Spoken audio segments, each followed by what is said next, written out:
Hey guys, Drea Avent continuing on with part 2 here with Chloe Sutton, two-time Olympian.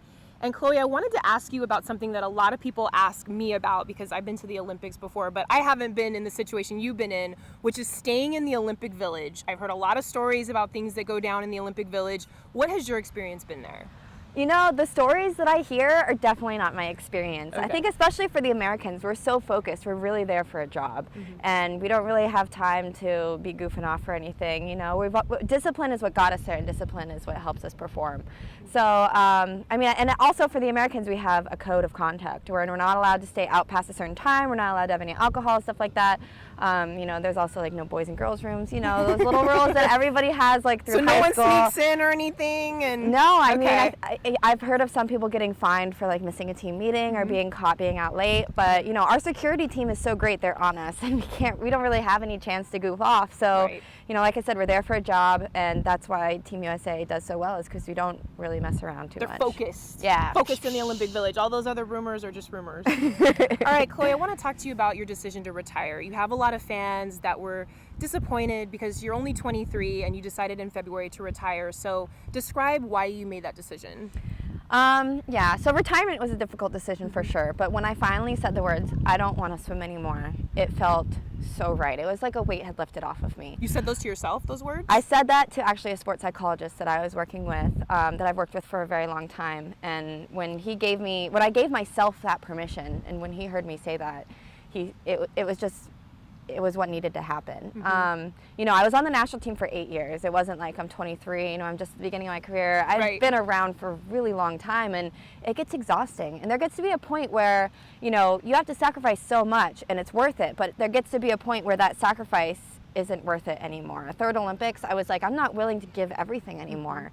You know, I've spent my whole life really giving everything to swimming and not having a social life, not really pursuing anything other than swimming fast. Day in and day out, right? Exactly. So I'm ready now to kind of start my next chapter where I see, who am I besides Chloe Sutton, the swimmer? What can I do besides swim? And I'm really excited about that. And already, just within the past few months since I've announced retirement, I've learned so much about myself, and I've really been able to enjoy life a little bit more, and just, you know, like I feel like so much lighter, you know, so much brighter and happier, and the world just, you know, after so long of just being so focused and so competitive and you know, just like my world being consumed by swimming, it's like I finally lifted my head out of the water and saw the world around me. So, while yes, I am, I guess, young, I feel really old, I feel like I'm exhausted, and it was just time. Because you've been working hard for the last 10 years with your swimming and everything. Well, you mentioned the next chapter, and I want to talk a little bit about swim labs and the coaching that you're doing there in Lake Forest, California.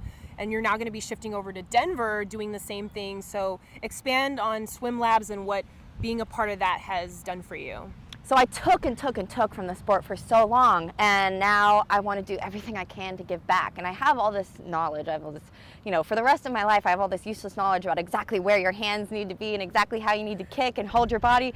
So I'm like, you know what? I want to give back to the sport as much as I can, at least for the next few years, and really help the next generation of swimmers to swim faster. So working with my agent, who has the Fitter and Faster Swim Tour, which I travel around the country coaching swim clinics for kids, as well as Swim Labs, which is a private lessons type program where I do really high-tech lessons for kids and triathletes, all ages, adults, everything, where we use cameras in an endless pool, so like a swimming treadmill, to really do like super deconstructed stroke analysis, which is, it's so cool to me because the only thing available to me when I was swimming was at the Olympic Training Center that was similar to that kind of technique work. So for me to be able to now be a coach and see the strokes from this angle, it's really cool for me, and it's really eye-opening.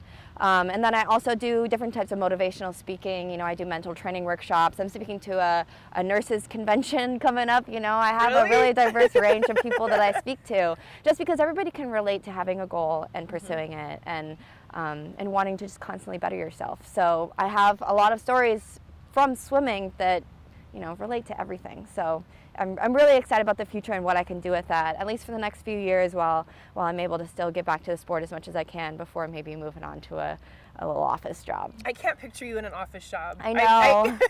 I know. We'll see. I really can't. But I want to touch a little bit more on the touring that you're doing. I know that's something that you're very excited about. Where exactly do you go, and where can people find you on these tours that you're doing? So you can go to fitterandfaster.com and look at all the tours that are going on. We have a bunch of different Olympians and national team athletes that are a part of the tour, and I am a part of, kind of a really small part of everything that's going on. You know, some weekends we have 8 different events going on in different states.